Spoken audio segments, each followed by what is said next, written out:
failed was to recognize that this was taking place and to intervene and course correct. There was always an option. Everybody, even if you don't follow spaceflight closely, knew that there was always an option that could have been sent up, was inevitably going to be sent up, that could bring these astronauts home. Pretending that that did not exist, and focusing exclusively on a single pathway that was and now quite clearly a mishap, created a cultural issue that leadership should have been able to step in and course correct. What levels of the organization inside NASA did that exist at? Multiple levels, including, I would say, right up to the administrator of NASA. I can't imagine a situation like that why there would not have been some direct involvement to bring people back to the mission and the crew and figure out the correct pathway forward, which we ultimately did arrive at. But as I mentioned in my letter and my remarks, how we got there was not the correct way. And next, we will go to Will Robinson Smith with Spaceflight Now. Yes, hi. Thank you for taking the time to speak with us this afternoon. Given obviously that these are two very different programs, but that Boeing is the contractor behind both Starliner and the Space Launch System rocket, as we're watching the tanking test underway now. Are there any possible overlap between leadership concerns from how Starliner was handled to how the leadership where SLS is concerned has been running? All right, ladies and gentlemen, we are watching the launch of NASA's Thanks for the new question. rocket. It's a good one. But what I think, what the administrator said is important is the alignment between the development methodology and the test and qualification methodology. So, in the environment we're in commercial crew, in the fixed price environment where you're providing services, you have limited insight and oversight. That program and the test approach, it doesn't work if you classically develop quality built in. So that's the real difference, is that those things have to be aligned. It's not about one versus the other. It's about making sure that you're testing and qualifying according to your development approach. And so with on the core stage, even on space, the development approach is similar in terms of how it works with the company, but at the same time, the test, the qualification, the fault tolerance, how that's levied, and how the certification is done does match up. And so in that particular case, we have less concerns because we're basically testing like we should according to the way we're building the hardware. Filling the tanks. And we will move to Bill Harwood with CBS News. Thank you very much. I think this is for the administrator.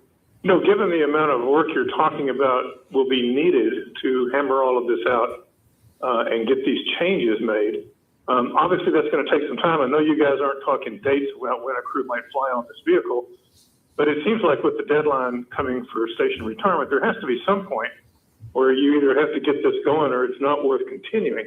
Is there such a point, or is the plan that you're going to press ahead with Starliner regardless of how long this takes and get it flying with a crew at some point?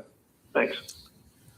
And thank you for the question. I think it's important to point out we are not starting from zero here. We are sharing the results of multiple actual investigations will essentially be coming to light in the, literally the hours and days ahead. But work has been taking place continuously on this program. Obviously, at the time the astronauts were on orbit, we knew we had a problem that required significant attention, so much so that, again, we have declared it a Type A mishap. Boeing and NASA has been working to try and understand these technical challenges throughout that entire time period. Now, I did want to make sure I drew attention. We have not arrived at true technical root cause as it relates to the SM and the CM thruster-related issues in this. It doesn't mean we may not be close to it. We are committed to helping Boeing work through this problem, to remediate the technical challenges, again, fully understand the risk associated with this vehicle, try and minimize it to the greatest extent possible. And if we can implement a lot of the report recommendations, then we will fly again. And I think that's important even outside the context of the International Space Station. America is not giving up its presence in low Earth orbit. We have an unbelievable internationally assembled orbiting laboratory right now that's enabled continuous heartbeat in space for more than a quarter of a century. That will not end with the International Space Station. There will be other space stations, I guarantee, are going to require crew and cargo access to and from low Earth orbit. And I think the nation and the world benefits when you have multiple providers that are capable of doing that. Thank you. And we will now move to Joey Roulette with Reuters. Thanks. Question for Jared. As a result of this report and the findings in your letter, are there any penalties or punitive measures being taken on Boeing or against any NASA employees? And have you discussed these findings with Kelly Ortberg or any other Boeing executives? And what do they say? Thanks. Thank you. Joey, I think kind of part of your transmission there was a little bit garbled, but if I think I've got it. If I don't, please correct me. At least throughout my evaluation of this investigation, which I began to get briefed on and started to dive into the reports and the witness statements almost immediately after I was confirmed in this role, I followed that up with a number of interviews that I wanted to have directly with those that were involved in either the incident itself, or the kind of the post-mission investigation to kind of hear it firsthand, especially since time had gone by, and I wanted to make sure what I was reading actually was still as it as the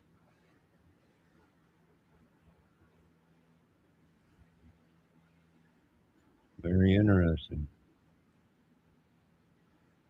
get as educated as I could on the situation as possible while the multiple investigations were underway, including speaking multiple times with the ASAP committee. I would also say that that I did have conversations with Boeing on this. I think they put out a public statement. I completely concur with it. Just as we are taking ownership of our shortcomings, which I think is absolutely imperative for NASA to be able to undertake our world-changing mission in air and space, they are doing the same. And I believe, and I've spoken to a number of our team members here at NASA that work closely with Boeing on Starliner, that there has been, some recognizable changes in their approach to the vehicle, and a very concerted effort to adjust the culture inside that organization. So clearly, both NASA and Boeing had work to do, and we are doing it right now. And now we will go to Kenneth Chang with the New York Times. Wow. Hi, thank you. Let's get this baby up in the air before we start getting stormed. Over imbalance between insight versus oversight over Boeing. I was wondering, was this also this imbalance SpaceX? SpaceX just happened to do a better job. And also, are there lessons here that you're going to apply to HLS? Thank you. You said it was to you? I don't know. Yeah, again, the point here is that we have to have a kind of risk-based approach to how we're doing insight and oversight. You can't apply the same method to two different development processes. And so, the one approach allows for kind of total openness and into the systems. The one is relies a little bit on kind of fixed deliverables and how that works. And you can't just kind of spread that out. It has to be tailored according to the risk in the systems, the propulsion systems, life support systems, et cetera, need to have more than, kind of a spot level of insight. And that's what we're trying. You know what's really crazy? If it was not for our space programs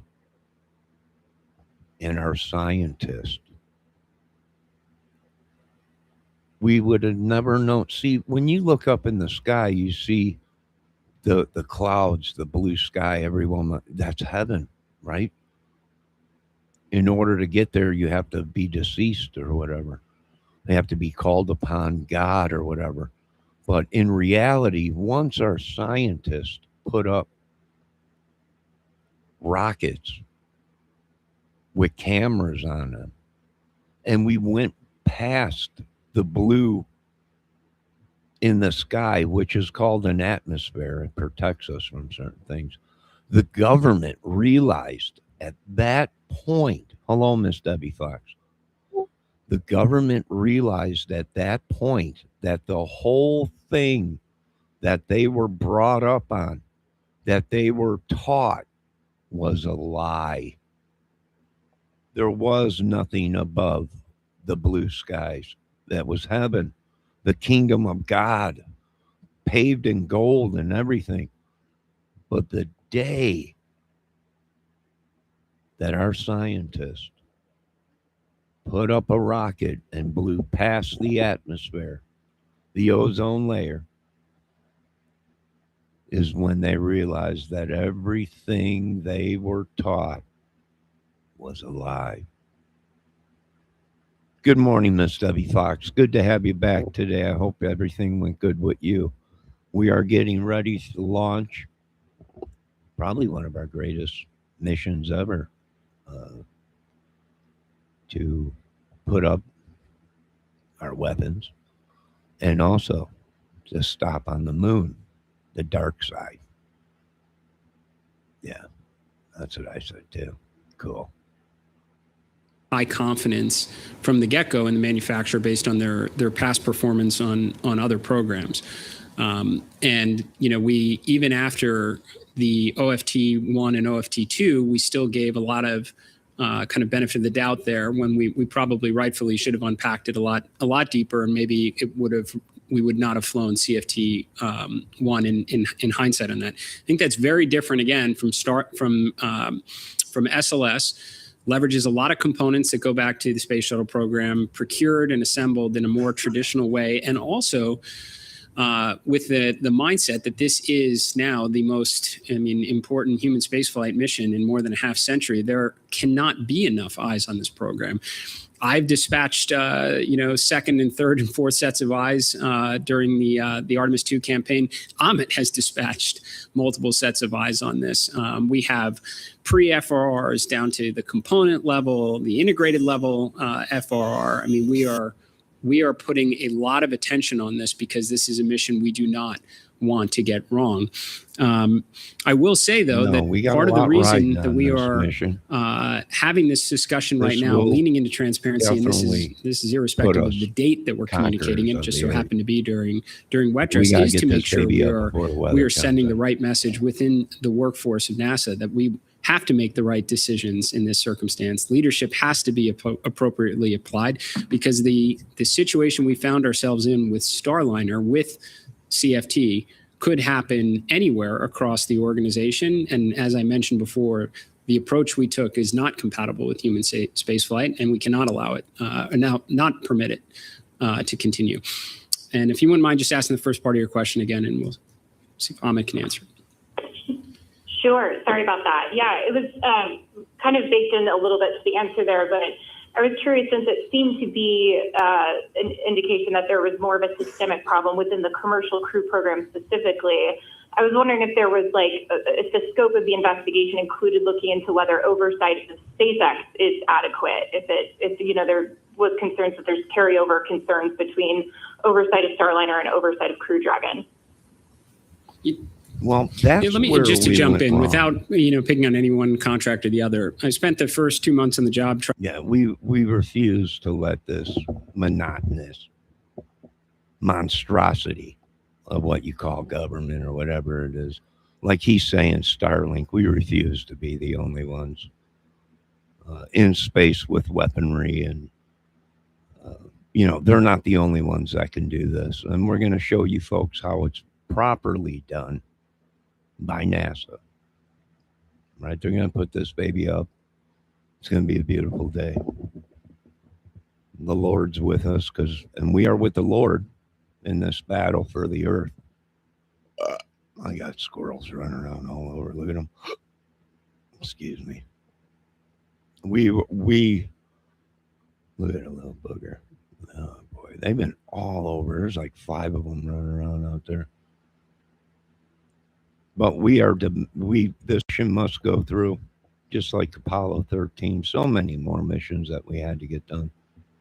This one's got to get done, because we refuse to sit down, stand down, anything anymore. Now let's kick the tires and light this candle and get her up in there. We got weaponry, satellites, everything on that baby. Let's get her up there and get this job done. Amen. All glory to whatever. the contractor, and regardless of their past success, where we are going to want to have oversight, where our requirements are going to be are going to be very specific, because if we get it wrong, the outcome goes beyond that particular contractor, but has implications across America's space agency, and that's something that we can't ever allow to happen. And this is just a reminder that if you have a question, to press *1 to enter the queue. Next, we will head to Richard Trepo with the Orlando Sentinel. Hi, yes, thanks for taking my question. Now that you've reclassified Starliner on the same level as Challenger and Columbia, can you speak to the gravity of that and how you'll be discussing Starliner going forward? I mean, would Challenger and Columbia be in the conversation as you discuss these things for either the administrator or on it? Thank you.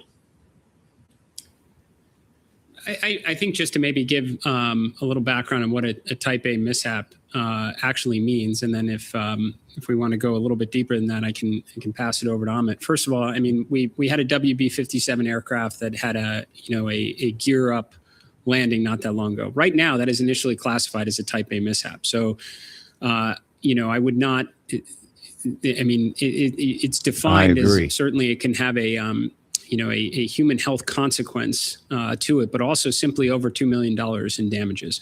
So this is just about doing the right thing. It's categorizing the mission appropriately.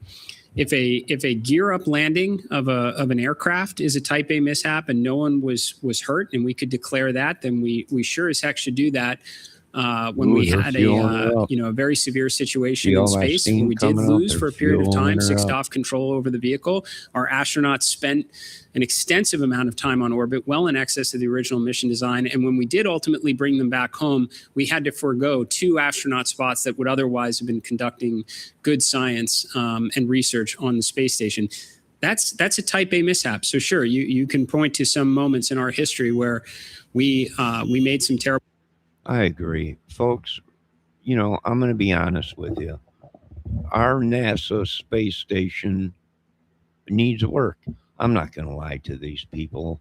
NASA quit putting up rockets because we didn't have the metals to do it. We didn't have the rare earth metals at that time.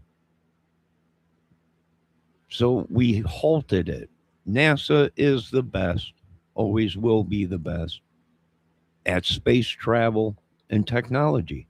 Now we have the technology. We have the rare metals that we didn't have when NASA was in its prime and shut down.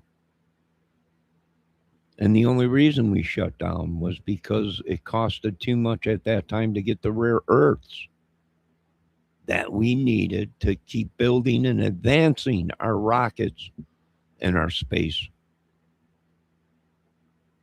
machinery and technology. So therefore, we're going to put this baby up, show you how it's done. We refuse to be the only ones that rule the sky. I want to thank all of our scientists that put this together. I want to thank the world. They said the Mark 15 was gone. And they're upset because my salvage team found many things they could. They didn't want to spend the money. They didn't want to take the time. We did. Now let's get this baby up there, because we refuse to let these people be the only ones to control the airwaves and space, the final frontier. Stargate 2026. We've come across a problem on Earth where we must show these people that we are who we say we are, and we will do what we said we did. Stargate. Beam me up, Scotty.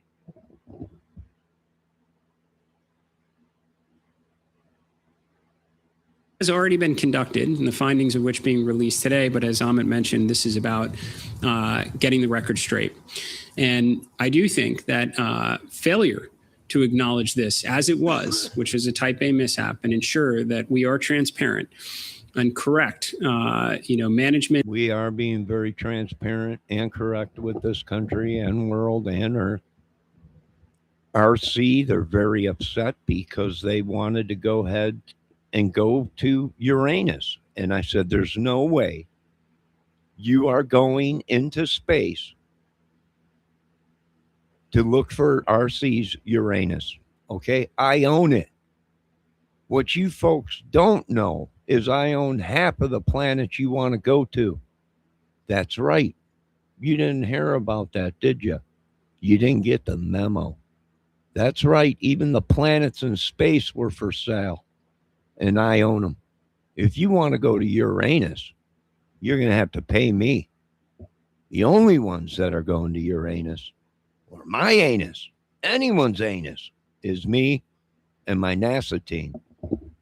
I don't know about the rest of you, but he's talking. He wants to go to Saturn. I want to go to Mars and everything. I own it. You're going to have to pay me to go to it. I'm sorry. There's a lot of things you folks weren't told.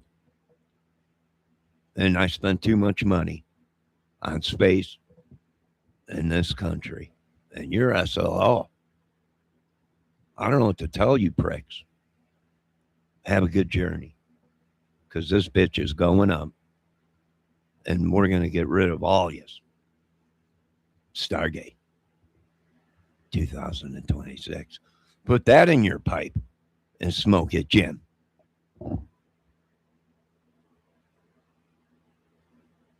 Express the desire, to continue to work with us as they have done since CFT-1 returned from space to solve the problem. And I think they acknowledge what I mentioned before, which is there is going to be extraordinary and continuous demand for crew and cargo access to low Earth orbit well after the design life of the International Space Station. And I think it serves the American people, certainly our international partners in the world, to have multiple providers capable of undertaking that important work. I fully anticipate Boeing will be there.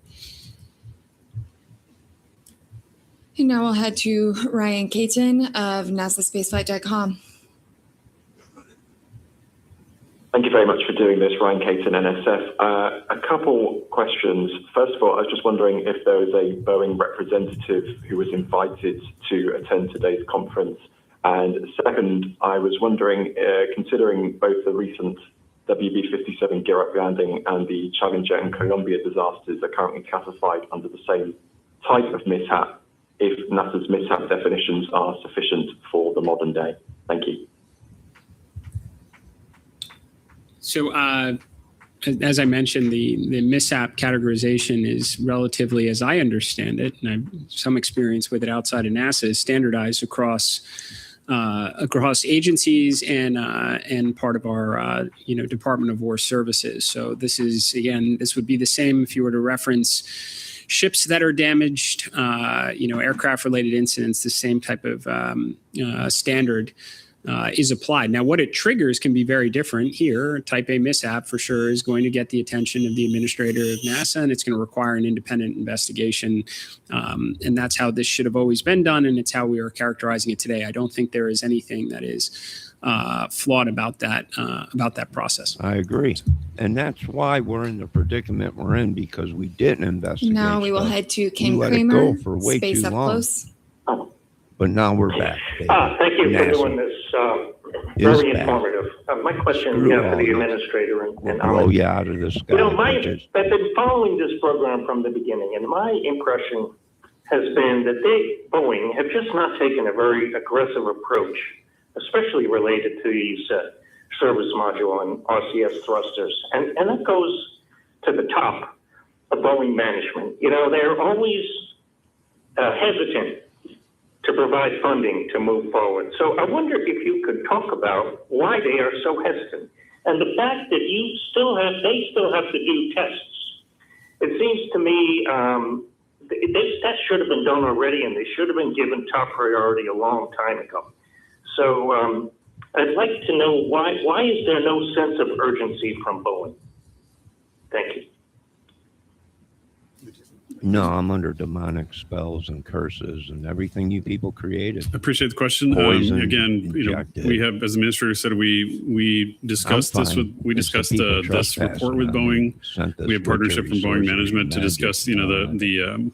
That ain't going to be the good way for you. forward. We're collaborating with their Now engineering let's team get to this do this candle work. in the sky. In terms of, we're not going to speak for Boeing management. That's on them to speak for themselves. I think what the administrator is trying to communicate and what I'm trying to communicate is that we have to own our part of this, what we did, how we led through it, how we acquired the vehicle, how we decided it was qualified, how we behaved when we were operating it, and what we're going to do going forward. And that's the most important thing. It's difficult sometimes to look inward and do that work, but that's mandatory in this business when you're dealing with the rigors of human spaceflight. Sounds good to me. Let's get her up in the sky. And just a reminder, if you have any questions, press Come on, we star got 1 to weather get in the coming in. queue. Let's We get will her now up. head to space.com's Mike Wall. Thank you for doing this. Yeah, just a quick question. Based on like what we've heard, there's standard definitions of what these different mishap categories represent. So I'm just curious, how did the original team kind of get away with not declaring this as a type A mishap if it was clear it cost more than $2 million worth of damages, or with the delays and all of that? Like, what was the rationale at the time to actually not declare it in that category? Yeah, let me answer that question for you guys. Hey, you idiots. Did you ask Elon Musk this kind of bullshit when he was putting up a garbage can in space? No, you didn't. So quit questioning my NASA team and my scientists and everything, you effing idiots. Go question Starlink and SpaceX and all them. Why they did this and why they did that and why they went through 52 rockets that exploded, trying to get it right the first time. Shut up. I am certainly not going to try and explain it, because we are here to acknowledge that that was a mistake. And it should have been declared right from the get-go. I don't think this is ambiguous at all. There's a clear dollar threshold here. And the situation itself was, extraordinarily high visibility, right? This was a story that I think captured a lot of people's interest more than a year ago. So that was a mistake. And I think that that is why the independent report investigation, along with the ASAP committee, have arrived at a position that this should have been declared a mishap. And we fully, obviously, concur with it. So that's why we're righting the wrong here and trying to course correct. If you're asking, what were some of the, possibilities of why it was considered, I think we referenced it before, that throughout the development of this program is certainly leading up to flight on orbit as we evaluated options of how to bring the crew home. And then post-mission, when we decided what to do about it, the overarching programmatic objective of dissimilar crewed access to orbit was present in those discussions, where it probably, especially in certain cases, had no place being there when it directly tied to the mission and crew safety. Now, Anthony Leone with Spectrum News. Hello, and thank you for taking our questions today. Mr. Eisenman, you explained what the Type A mishap is, but how much danger were Butch and Sonny in, particularly when they were having the thruster issues? And how much of what happened with Starliner impacted Butch and Sonny's decision to retire from NASA? Thank you.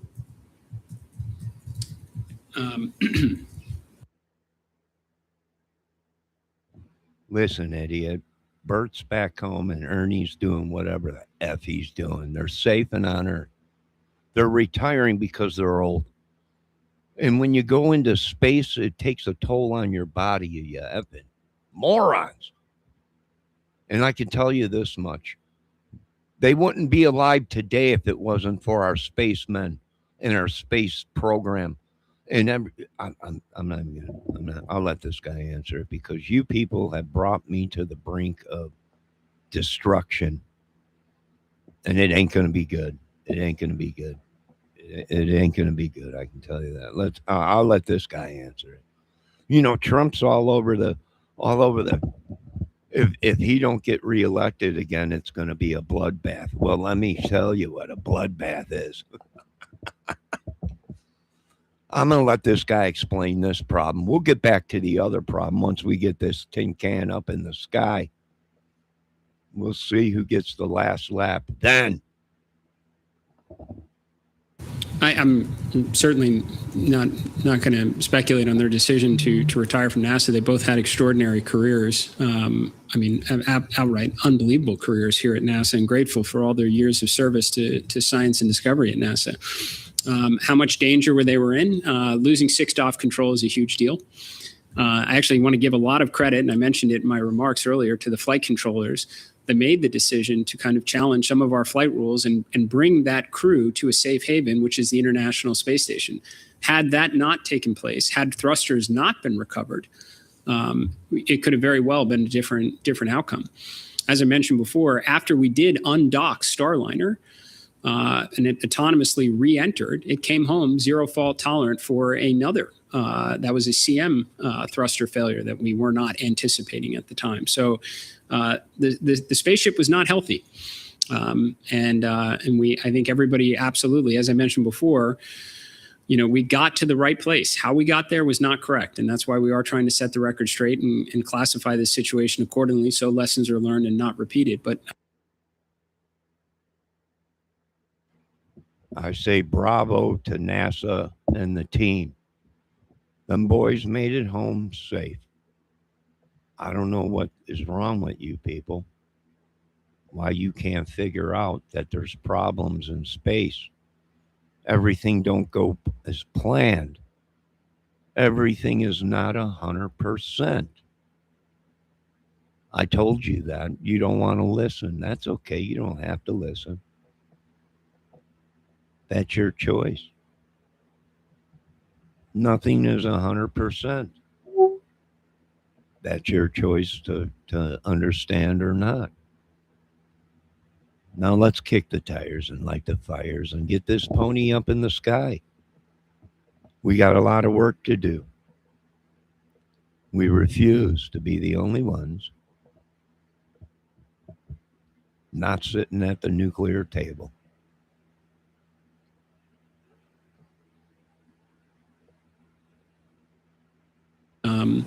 We are grateful we have two astronauts here, and that we did properly investigate this, and that lessons will be appropriately learned across the agency, and there will be accountability. You hear that? We are holding them idiots accountable for it. That's right. Now, you folks all seen the movie Apollo 11. You've all seen the movie Apollo 13 with Tom Hanks and Debbie Fox. I already know what you're going to say. Tom Hanks was on the island. All right. I don't know. I don't care. But you all seen Apollo 13 and things happen. Spaceships blow up. Thrusters go out. Vacuum lines blow up. You're running out of oxygen. You're doing all kinds of stuff up there. Why? Because nothing is 100%. Except for God. But now we found out from our great scientist who put this rocket up into the sky that heaven, there's a place after heaven, and it's called outer space.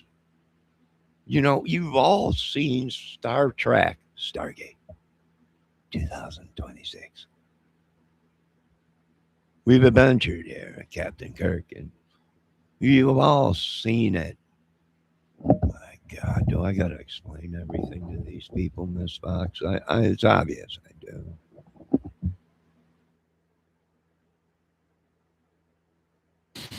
Marcia Smith with Space Policy Online. Thanks so much for taking my question. I think that's the question I still have in my mind, what you just said about there's going to be accountability. What exactly, succinctly, are you trying to change now? You're going to change some of the leadership? Are you going to try and change training or change the culture? Just, in just a couple of sentences, what precisely are you trying to change now? I think first and foremost, we're trying to send a message about what is the right and wrong way to handle situations like this so that they do not reoccur. I think setting the record straight, classifying as a Type A mishap, ensures what happened here with this mission is appropriately recorded and can be referenced for future learning. This is how you course correct a culture. I do think that what we will have learned from this will inform how we handle future contractual procurements with our vendors. Space is extraordinarily hard right now. I mean, for sure, not taking anything away from SpaceX's success story with Crew Dragon. That was an evolution from Cargo Dragon to Crew Dragon. Lots of demand was able to be forecasted, and they delivered a service that has enabled us to send American astronauts to and from space now for more than 5 years. Our counterparts in Russia are still using Soyuz, which is essentially derived from more than a half-century-old spacecraft. What we're talking about is extremely hard. So I think by properly characterizing this, ensuring that the information is made public, we can look at it when we do subsequent procurements. Are there areas where we should stand back a little bit more and let industry and all their knowledge and experience inform the process? If it's not absolutely critical to safety of flight, for sure, we should welcome their ideas on how to arrive at the right outcome. And then there's areas where it is absolutely imperative, based on all of our years learning and leading in this challenging field of human exploration, that we should be establishing the appropriate requirements and go beyond insight, but proper oversight in that matter. And yes, I do think that as we work through this process, we will look at where there were leadership shortcomings, where people should have stepped in and tried to course correct when it was clear the conversation that was being had was not appropriate for the mission and the crew at hand. And we'll make adjustments. I do want to point out that I think that goes right up the chain of command. I don't know what, even at the most senior levels of the agency, you'd be waiting for to step into than when you had such a high visibility situation on orbit where astronauts no longer, at least at that moment, had a good, safe, certified way to come home. There were a lot of leadership failures in that regard. Brandon Vigley. I say, FUBAR, it was our greatest day ever. How do these people even have the gall to get up here and tell us how to do stuff in space when half of the shit they're building was stolen from my country and NASA through your dang spies and espionage bullshit? By United States law, you're all treasonous. And I can take out every single one of your companies. But I won't do that today, because today we are getting this candle off of the ground. That's what I'm telling you.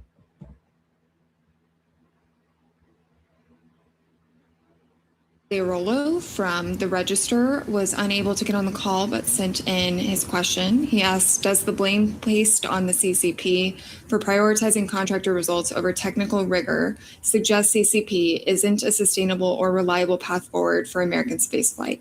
Is letting private companies lead space development creating unnecessary risk for astronauts and the future of spaceflight? And I will just note that this is the last question. Yeah, I mean, first of all, I want to pull this way up from the CCP level. CCP is a very successful program, extremely successful program, and helped return American spaceflight capability in the United States after more than a decade when the space shuttle was retired. I mean, a very, what I would consider dark day, or dark decade at NASA is when our dependency went overseas to send our astronauts to and from space, and our CCP. I agree 100% with this gentleman that's speaking right now. That was our downfall. The day we started depending on other countries to get to space was this country's downfall. The greatest space division ever, NASA.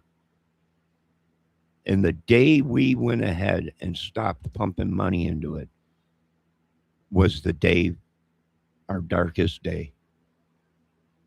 Let's listen to this. This will be the last question from any of you people trying to question one of the greatest space programs ever in the world. program was able to bring that back. And in terms of leveraging private industry and expertise to enable America's space program, we've been doing that since the get-go. I mean, I can't emphasize that enough. People seem to think that's somewhat of a new development. It's not. We didn't get to the moon without the contributions of America's greatest aerospace industries, Boeing and McDonnell Douglas, where, it's just some examples of it. And many of those names still exist today. And we also have new ones. And we have new approaches to contracting. Some things we procure, some we develop ourselves, and some we purchase as a service. I think, properly categorizing this situation, ensuring the information is made available, that lessons are learned, we can use that to make sure our culture is correct, our internal expertise is correct, that we restore core competency in the areas that are essential for our mission success, for achieving our national space policy, to make sure that when we design these procurements, we are taking the right approach from a requirements and an insight and oversight perspective. So again, relying on industry to get us there is one of our strengths at NASA. It is not a liability, but there are certainly things we can do better here in order to achieve our objectives. And step one in that is the conversation we have today and the materials we're releasing to you all today. And with that, I think we will turn over the floor to the Associate Administrator to close us out. Thanks, Bethany. And again, thanks to everyone for their interest, and of course the Administrator for his incredible leadership here. I think it's really important that we recognize that this is not about, it really is, this is hard to hear. And this for the workforce of NASA. And, I've been here in the agency almost 20 years now, and it is hard to hear sometimes when we're talking about our culture and we're talking about how we do things. I think it's important to recognize that this form of leadership allows our culture to get better. And, in the past, we've only really had honest conversations about our culture and our leadership and our sense of accountability and how we need to get better after the worst has happened. This was a really challenging event, and in our recent history, as the Administrator said, we almost did have a really terrible day, thanks to the work that the team did in real time, as well as the wisdom that was showed, by the program ultimately afterwards when we were investigating that worked out. But that transparency is the key. We need to be able to talk freely about inside the agency, outside the agency, about what we're doing and when we're doing the wrong things. And we always talk about being able to speak up, but we don't all the time. And all of you that are hearing this probably feel that a little bit too. And I want to say that we know that, but we need to get better, and every day we need to get better. And so this transparency, it starts from the top. It starts with the Administrator. It goes through me. It goes to everybody. Everybody owns that. And as we progress towards crewed lunar flight, as we continue to fly ISS, as we continue to develop these vehicles, as we continue to develop the incredible science machines that we're building, we need to be able to speak to each other. NASA is a family, and the extended NASA family outside. A lot of us have, on the outside, on the inside, have known each other for a very long time, and some of that is, it makes it hard sometimes to make sure that we're holding each other accountable, and we understand that. It's really important for you to hear that. We understand that, and this is what we're trying to communicate through this announcement, through the release of the products, and through the what we're going to do going forward. Recognizes just how close we all are, but also recognizes that despite that closeness, technical truth and rigor and focus in the right areas is really what we need from everybody. And I would say that it's also a little bit about. Like I said, we are a family, and Butch and Sunny are honestly like family to me. I will just tell you personally, that I've known them both for, almost my entire career, on STS 129. I was the robotics lead for that mission, and Butch and I sat side by side together for hundreds of hours as we're preparing to install pallets on this amazing machine that now has been flying for as long as it has. Nara, you have a good day there, Miss Fox. Be safe out there in the world. God bless NASA. Have a good day. Be safe. He's really just a brilliant guy. He's got a great sense of humor. I'll tell you, one time that when my first shift on console as a flight director, they make a big do about it. And then basically the flight director is supposed to tell everybody to leave, which I did summarily. But the next thing that happened after that was I got a phone call at the console, and it was Butch, and he was on board as Expedition 40, and he called me, and the first thing he told me was, "Man, it looks like they'll let anybody run this place." That's the kind of guy he is. You know, when he came back from space, even from the Starliner on Crew 9 and during this whole incident, he stood amongst the entire world and said that he was also to blame, and that's an incredible thing. Sunny, same way. I mean, she's again just an incredible American. You know, just a brilliant astronaut. First started working with her in STS-116. We're installing 5 trusses, and she's done incredible work in space all throughout the agency. You know, it's interesting. A lot of you probably know. You know, my parents are immigrants. I was born here, but they're from India, and they're naturalized American citizens now. But they still follow. My mom is still with us, and she follows Sunny Williams, because even in India, she's a rock star. And every time I see Sunny out at lunch or, you know, out at happy hour, she will find me, and she will make sure that we take a selfie and send it to my mom, because she knows that, you know, just how they have so much grace, and they're so competent, the two of them, and we failed them. The agency failed them, and even though they won't say that, we have to say that. We have to recognize that our responsibility is to them, and to all the crews that are coming, and to the crews that we're about to go fly, and and our responsibility is to each other too. We're a family. So I want everybody to hear that. I want the agency to hear that also, that, you know, this is what this is about. This is not about pointing fingers. It's not about assigning blame. It's about making sure that we are holding each other accountable in the incredible tasks that we have to do. And that starts with these sorts of discussions. And again, I think it's worth saying before I close, that the reason why Sunny and Butch are on the ground and having incredible adventures, the reason why we have this data that we have, the reason why we have all of the ability to really interrogate and learn from this, is because of the amazing people at NASA, because of their ability to react in real time, because of their, you know, fealty to technical rigor, because of their adherence to the lessons learned of the past, and making sure that we did conduct this investigation, and that we are holding, that we are doing the right discussions, that we are doing the right test, and we are going to hold each other accountable so we can do the amazing missions that we have. And so with that, Bethany, I think I'd like to say thanks to everyone for being here, and thanks to the administrator for your incredible leadership. And we'll wrap this up. Thank you.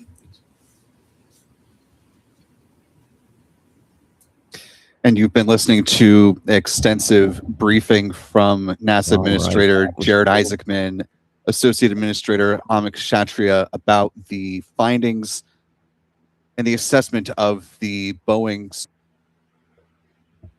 Well, Boeing probably be in this and everything. So there you go, folks. The press release from NASA.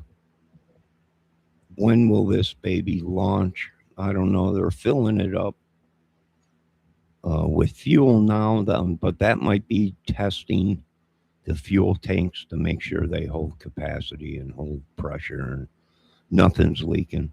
Hopefully we get a go for launch,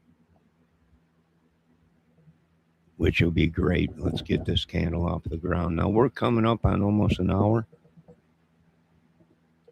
so we might end this thing. I guess YouTube don't like real long videos or something. Who knows? Good luck to NASA. We'll be back when this thing gets ready, and whether we get the okay or not. And NASA is back. I think we need a paint job on that rocket.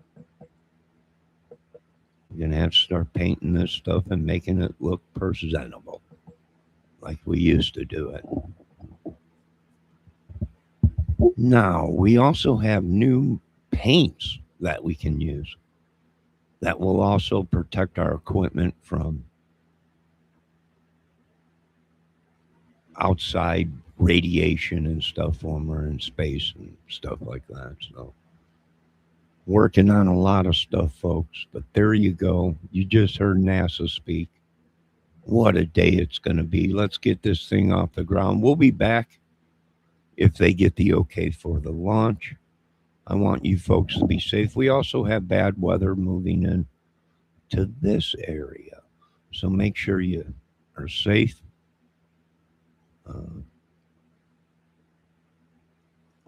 And keep an eye in the sky for storms or anything like that. We will be back shortly with hopefully a launch of NASA rocket. Have a great day, folks.